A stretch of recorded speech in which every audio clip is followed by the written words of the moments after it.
Olá, meus amigos do Centro Espírita Casa de Miguel. Meu nome é Rosália Romão, eu sou do Centro Espírita Discípulos de Jesus, em Campo Grande.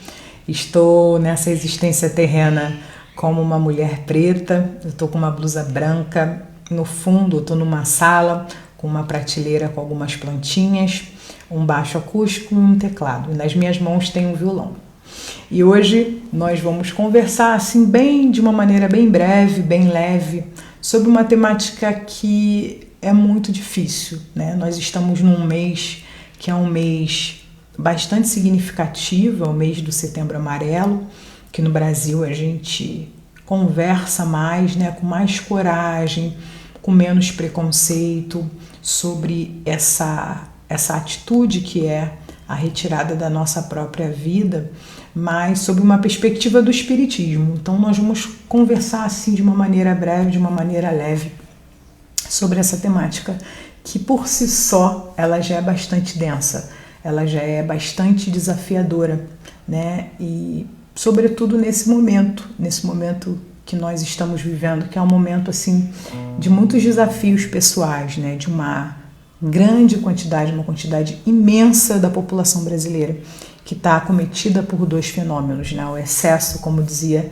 Chico Xavier, o excesso de passado, que é a depressão, e o excesso de futuro, que é a ansiedade. Nós atingimos a marca da sociedade mais ansiosa do planeta. E também uma vivência sem sentir o presente como presença, mas como aquela atitude desenfreada de estar sempre tendo que produzir. A gente também tem atingido níveis de estresse muito grandes que estão refletindo no nosso corpo, né? Com a obesidade, com o diabetes e com outras questões de saúde, hipertensão, outras questões de saúde que o Brasil tem atingido marcas assim enormes. Então vamos conversar e vamos pegar essa música da Marielza e a gente vai conversando sobre cada pedacinho dela e trazendo um pouquinho sobre como o Espiritismo nos ajuda a compreender esse fenômeno e como a gente consegue lidar com a perda, né? E como a gente consegue também se prevenir para que essa atitude não nos atinja, não atinja as nossas casas. E se atingir, que a gente também encontre no Espiritismo um acolhimento. Frestas.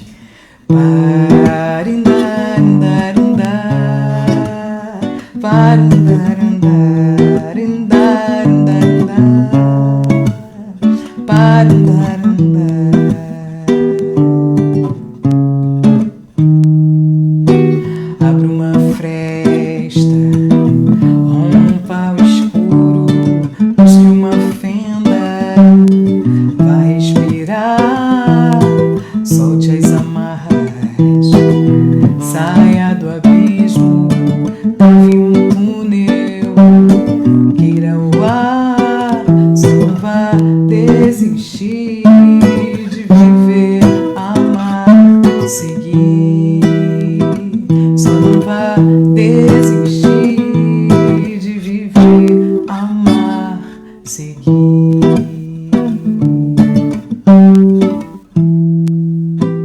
Se no silêncio do teu quarto solidão te faz pensar que já não há razão para viver, e agora não há mais saída. Eu quero ser aquela ponta de esperança, andando na escuridão e te pedindo pra tentar mais uma vez. Volte ao caminho lá do início, pague o preço de recomeçar. Busque saídas, crie motivos, mãos invisíveis vão te ajudar. Só não vá desistir de viver, amar, seguir. Só não vá desistir de viver, amar, seguir.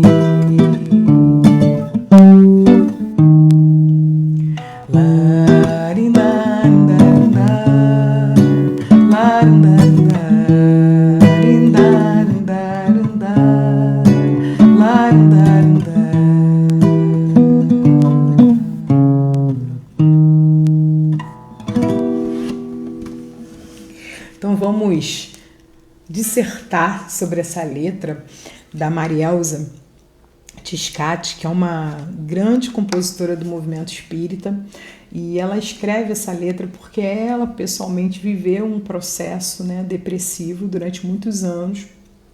O que a ajudou foi a arte, foi a espiritualidade, foi a arte a serviço do espiritismo. E na casa espírita que ela frequentava, eles tinham um trabalho muito grande com socorrismo, né, das pessoas que estavam em uma situação de vulnerabilidade mental, né? E como que a gente fala, como a gente traduz isso, né? Essa vulnerabilidade? São as pessoas que estão pensando em desistir. Saiu uma pesquisa muito interessante recentemente na Unicamp, dizendo que de cada 100 brasileiros, olha que interessante, pela mente de pelo menos 44 de cada 100 brasileiros, pelo menos na mente de 44, já passou em algum momento da sua vida a vontade de desistir de viver. E isso é muito interessante, porque se já passou na cabeça de 44 de cada 100 brasileiros a vontade de desistir, muito provavelmente passou pela cabeça dos espíritas, essa desistência da vida. E isso, pessoal, é um peso que a gente precisa retirar das nossas costas. A vontade de desistir, ela existe. Há pessoas passando necessidades muito profundas no nosso planeta hoje, espíritas ou não. Quando a gente pensa na vida, a gente tem que pensar na vida de uma maneira mais ampla. Comida na mesa, saúde em dia, educação de qualidade, bons ouvidos, exercícios físicos, beber água, né? Cuidar do corpo e do espírito, como Kardec também nos sinaliza no Evangelho segundo o Espiritismo. Então, nós precisamos ter essa habilidade, né? Essa coragem de falar abertamente sobre muitas vezes a nossa vontade de desistir. E lá na nossa casa espírita, na Juventude Heloísa Helena, nós conversamos muito sobre contrários. Então a gente sempre aponta muito com a juventude sempre aponta muito pra gente que o oposto, por exemplo, de descansar, de cansaço é descanso.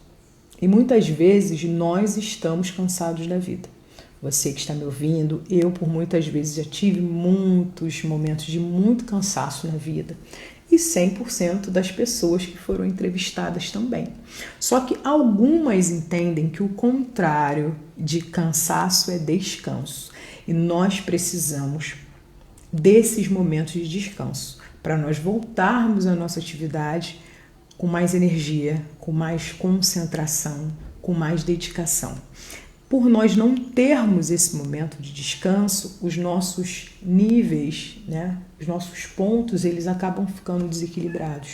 Por isso que o autocuidado, ele é fundamental. Por isso Joana de Ângeles tanto nos sinalizou nos seus livros a importância do autocuidado para uma autocura. Por isso Jesus nos sinalizou a nós nos amarmos para depois amarmos os outros.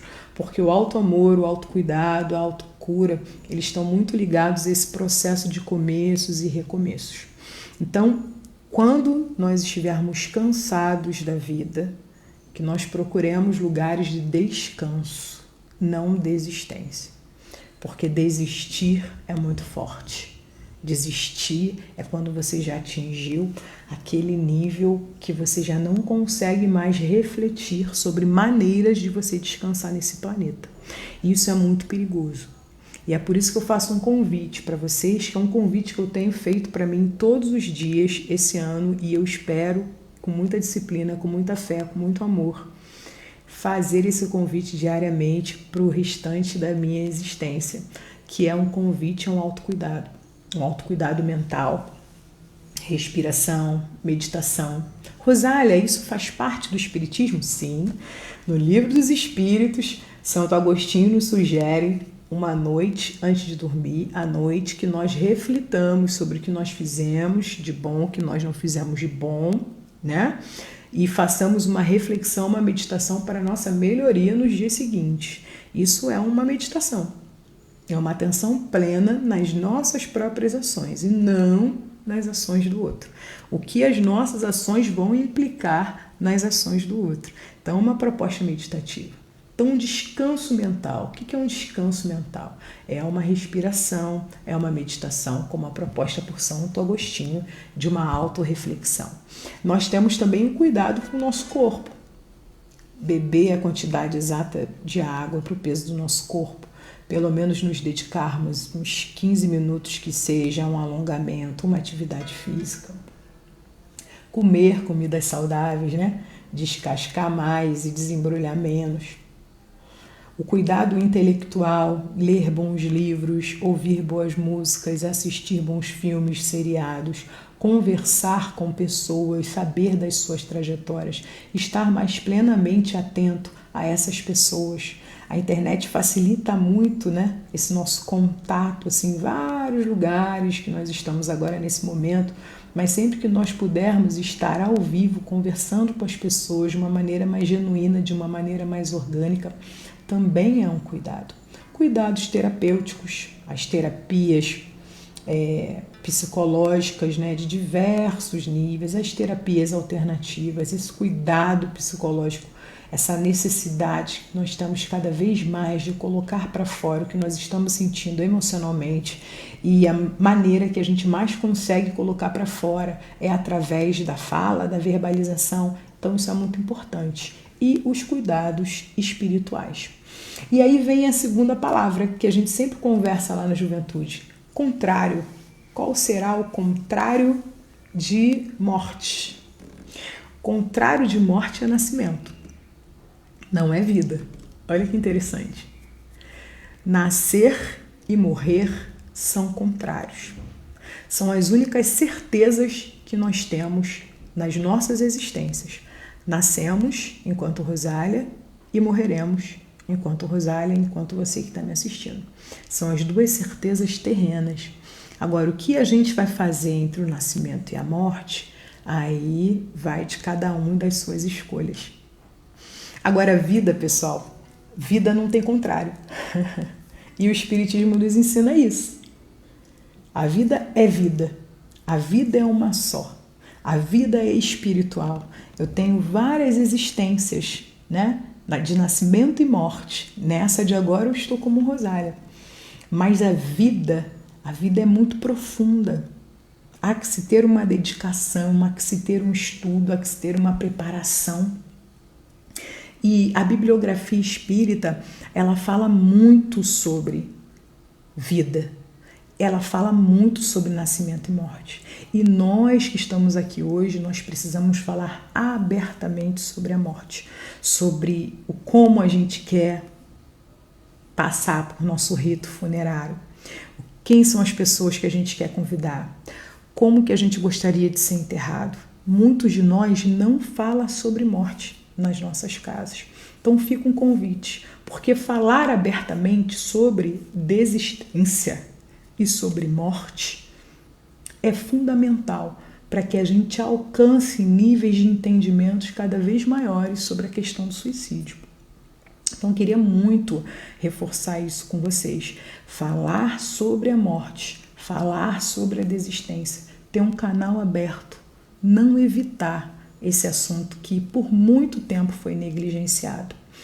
A doutrina espírita, a explicação, né, teórica do que é morrer, né, que é desencarnar, porque a doutrina espírita ela traz a palavra encarnação, desencarnação, reencarnação. Ela leva a vida para um outro aspecto. Muito legal, né? Então, essa explicação do que é desencarnar, do que é morrer enquanto um corpo, ela vem desde o século XIX. Só que, repara, nós estamos no século XXI. No século XIX, as pessoas tinham medo de morrer. Outros sinônimos vindo aí. No século XIX, as pessoas tinham medo de morrer.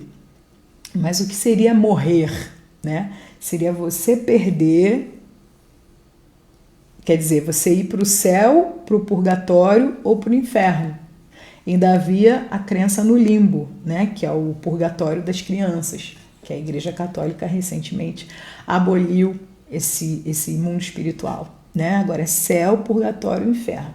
Então as pessoas no século XIX elas tinham medo de morrer, porque elas tinham medo de ir para o inferno ou de ir para o purgatório. Tinham medo do que aconteceria depois.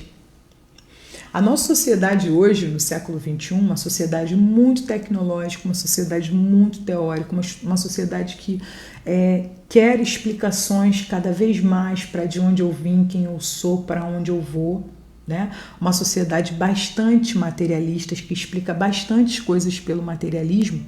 Hoje não tem medo de morrer, tem medo de perder a vida. E qual seria a diferença no século XXI de morrer para perder a vida para as pessoas materialistas? Perder aquilo que tem aqui. Então a gente vê pessoas conquistando patrimônios enormes, sendo muito famosos, casando com homens, mulheres belíssimos, mas completamente vazios de sentido. Quantos suicídios nós ouvimos falar, né, notícias no jornal, de pessoas extremamente bem-sucedidas, mas que eram extremamente vazias de sentido e desistiram de viver. E nós, o nosso convite enquanto movimento espírita, o nosso convite enquanto espíritas é o convite da valorização da vida em qualquer existência que nós tivermos. Valorização de todas as vidas.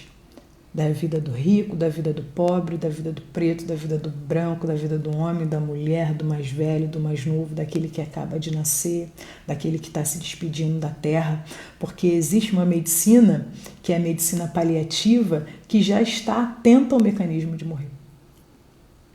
Tem-se uma vida com dignidade, terá uma morte com dignidade, um nascimento com dignidade, uma morte com dignidade. Então, essa dignidade de viver, ela deve ser conquistada e ela precisa de braços para essa conquista. E aí fica o convite para o movimento espírita para que a gente seja cada vez mais esse braço que acolhe, esse ouvido que acolhe, essa escuta atenta, esse olhar atento, porque os nossos jovens espíritas também estão desistindo. O suicídio ele está sendo um mecanismo muito utilizado, cada vez mais perto de nós. Nós moramos num bairro, Campo Grande, que é um bairro onde há uma quantidade enorme de suicídios de meninos, com motivação de desilusões amorosas. Isso é muito grave, muito grave. O menino não pode chorar, o menino não pode sentir. Olha o peso social. Então, falar sobre a vida é a tônica do espiritismo.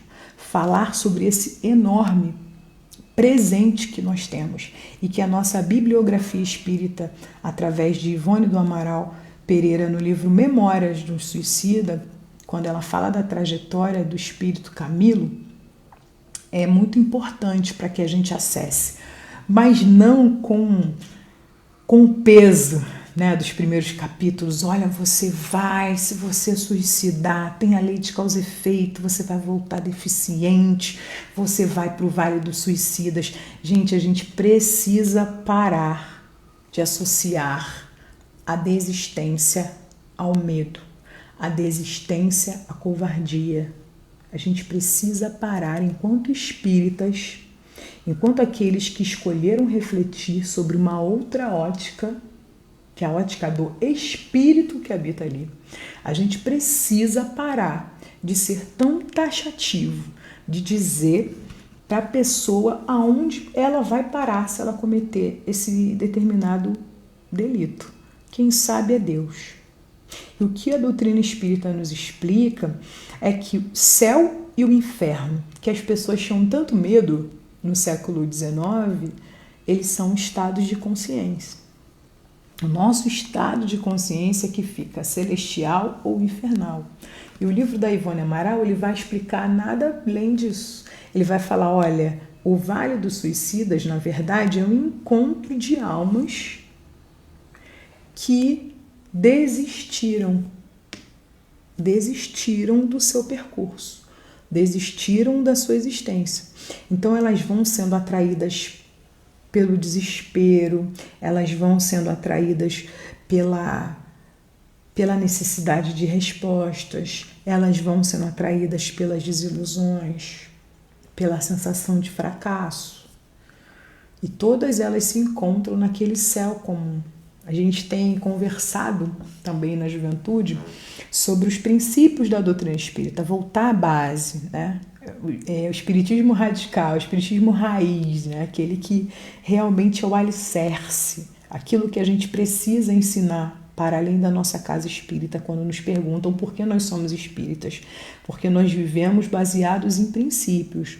Existência de Deus, existência da alma, né? O espírito, existência do mundo espiritual, a existência de muitos planetas a serem habitados, né? A mediunidade, essa capacidade da gente se comunicar com o mundo espiritual. A partir dessa fala e da existência de um ser extracorpóreo, que a gente chama de espírito, essa energia, a nossa ótica sobre o espiritismo, ela toma um outro padrão de interpretação.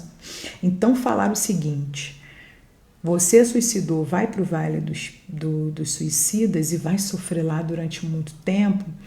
Existem camadas de sofrimento, existem intenções diferentes, existem colocações no mundo. E existe, gente, nesse mundo de hoje, nesse Brasil, pessoas que estão gritando para nós o tempo inteiro: eu estou aqui, eu estou viva. Que estão morrendo de fome nesse país, com tantos alimentos, com uma natureza vastíssima, porque a gente ainda não aprendeu a compartilhar o pão e compartilhar ideias amorosas, porque a tendência ao poder, à ganância, ao orgulho, ao egoísmo, que são os grandes males da humanidade, como fala o Espiritismo, elas estão cada vez mais gritantes. Então, pessoal, quando a Ivone Amaral ela fala existe um vale dos suicidas, é porque existem locais na nossa camada terrestre, né, que a gente chama de umbral, que esses espíritos são direcionados pela força da sua mente. E ela sinaliza que um dos maiores locais está em cima do continente asiático. Por quê? Porque no continente asiático, sobretudo no Japão, suicídio é honra, é o harakiri. Se eu não sou um bom filho para minha família, suicidar é a minha melhor opção, para que eu não suje o nome da minha família. Então ali existe uma questão cultural que a gente precisa olhar com cuidado, com carinho, para que essa questão cultural, ao longo do tempo, ela seja ressignificada, ela seja transformada. A gente também não pode olhar com crítica, né, são primitivos, mas com diálogo, com amor, com a crença no mundo espiritual, com esse debate cada vez mais profundo e com a globalização, ao entendimento também, não só da tecnologia, como de outros conhecimentos filosóficos, científicos e religiosos que podem transformar as sociedades orientais no que tange ao espiritismo. A nós espíritas, o que nos cabe? Nos cabe entender que para reencarnar nós passamos por uma série de processos muito difíceis. Nós aprendemos, estudamos muito na erraticidade, né, que é o espaço entre a desencarnação e a reencarnação. Nós conhecemos pessoas, nós vivenciamos movimentos culturais na espiritualidade, nós vamos nos fortalecendo, vamos entrando em contato com vídeos das nossas vidas, vamos recebendo preces dos nossos entes queridos que ficaram na Terra. E é muito legal a gente perceber que, por exemplo, o livro Memórias de um Suicida, ele é um livro da década de 1920 e ele fala muito sobre telas que abrem quando nós fazemos prece. É um livro que fala sobre o Esperanto, que é uma língua que muitos espíritas falam, que é uma língua que surge, né, com Zamenhof para poder universalizar a comunicação, e como na espiritualidade essa língua também é utilizada quando as pessoas ainda não sabem falar pela força do pensamento. Então, esses nossos irmãos que desistiram, eles são encaminhados para esses lugares porque o seu corpo que foi preparado, a sua encarnação que foi preparada, o seu corpinho está lotado de uma energia, de uma densidade que o suicídio, como não era o momento da desencarnação daquele espírito, a energia ela continua naquele corpo. Então, muitos deles vão continuar se enxergando. não entenderam que continuam vivos espiritualmente, mas eles acham que estão vivos mesmo, porque continuam com a sensação do corpo. É um processo muito doloroso, é um processo que é milimetricamente debatido no livro Memórias de um Suicida, e é por isso que eu sugiro a leitura. Mas existem movimentos muito bonitos, que são movimentos de reconhecimento da vida, que são movimentos de despertar. E essa questão que a gente muitas vezes fala, que é taxativa, você se matou com um tiro na cabeça, você vai voltar com problemas cerebrais na vida que vem. No próprio livro, pessoal, é falado da questão das provas e das expiações, né? Então não é necessariamente taxativo, isso vai acontecer. Mas muitos desafios vão surgir ao longo da sua vida, ainda que você nasça corporalmente saudável, que você vai precisar transformar para você evoluir. A evolução é uma palavra muito falada no movimento espírita. Então a gente precisa refletir sobre isso, né? Que nem tudo é A ou B, né? Dentro da universalidade de potências, dentro da universalidade de conhecimentos. Então eu gostaria muito de sair dessa nossa breve conversa, lendo a música da Marielza e falando para vocês o seguinte: o principal, não vamos desistir da vida, vamos descansar, vamos procurar esses lugares de descanso, vamos procurar pessoas que nós confiamos, recursos terapêuticos, passes magnéticos, estudos da doutrina espírita, água, exercício, alimentação. Quando alguma dessas questões nos faltar, nós estivermos muito vazios, peçamos ajuda. Nós temos no Brasil o Centro de Valorização da Vida 188, que a gente pode ligar a qualquer momento. Há muitos voluntários espíritas no CVV, pessoas famosas, pessoas anônimas, pessoas com uma vida que todo mundo admira, mas não fazem ideia do vazio interior que aquela pessoa está sentindo. Todas encontram acolhimento nesse número gratuito que você pode ligar a qualquer momento. Não hesite em pedir ajuda. Abra realmente uma fresta, uma ponta de esperança, como diz a Marielza nessa música. Abra uma fresta, rompa o escuro, busque uma fenda, vá respirar. Solte as amarras, saia do abismo, cave um túnel, queira o ar. Só não vá desistir de viver, amar, seguir. Se no silêncio do teu quarto a solidão te faz pensar que já não há razão para viver, agora não há mais saída. Eu quero ser aquela ponta de esperança, cantando na escuridão e te pedindo para tentar mais uma vez. Volte ao caminho lá do início, pague o preço de recomeçar. Busque saídas, crie motivos, mãos invisíveis vão te ajudar. Só não vá desistir de viver, amar, seguir.